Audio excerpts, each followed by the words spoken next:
पुराने वक्तों की बात है। एक यहूदी के पास एक मुसलमान जौहरी हीरे तराशने का काम किया करता था, जो अपने काम में हुनरमंद और हद से ज़्यादा ईमानदार था। यहूदी इस सुनार की कारीगरी से बेतहाशा नफ़ा कमाने के बावजूद भी उसे मुनासिब मुआवजा अदा ना किया करता था, जिसकी वजह से वो बामुश्किल अपने घर का खर्चा पूरा करता था।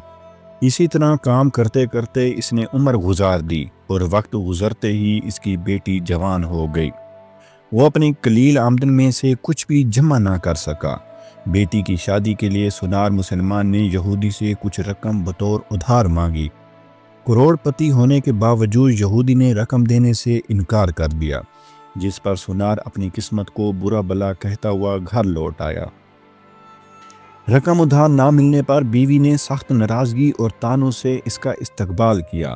परेशान हाल बेचारा सारी रात सोचता रहा, भला खैर अब क्या होगा। वीडियो में आगे बढ़ने से पहले हमारे चैनल को सब्सक्राइब और वीडियो को लाइक ज़रूर कर दें, ताकि हमारी नई आने वाली वीडियोस की अपडेट आप तक पहुंचती रहे। दूसरे दिन वो दुकान पर काम के लिए ना गया। बाद में यहूदी सुनार के बुलाने पर जब वो दुकान पर पहुंचा तो इसके हाथों में एक थैली थी, जो इसने यहूदी के सामने खोल कर रख दी।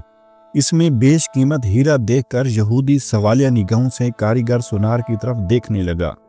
कारीगर बोला, मालिक, ये हमारा ख़ानदानी हीरा है, उसे बेचने की इजाज़त नहीं है। अगर आप उसे गिरवी रखकर मुझे कुछ रकम उधार दे दें, मैं आपको रकम लौटाकर अपना हीरा वापस ले लूँगा।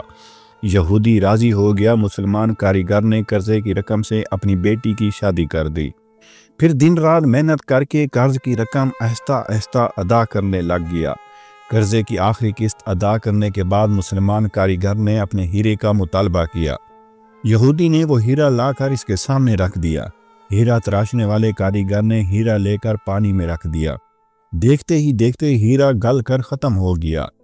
हीरा तराशने वाले कारीगर ने कहा, मालिक, ये मिस्री डाली हुई थी, जिसे मैंने अपने फन से हीरे की तरह रूप दे दिया था। आप जैसा सुनार भी धोखा खा गया। आपने मेरी आजी और दरख्वास्त पर कर्जा नहीं दिया, जिसकी वजह से मुझे यूं आपसे रकम निकलवानी पड़ी।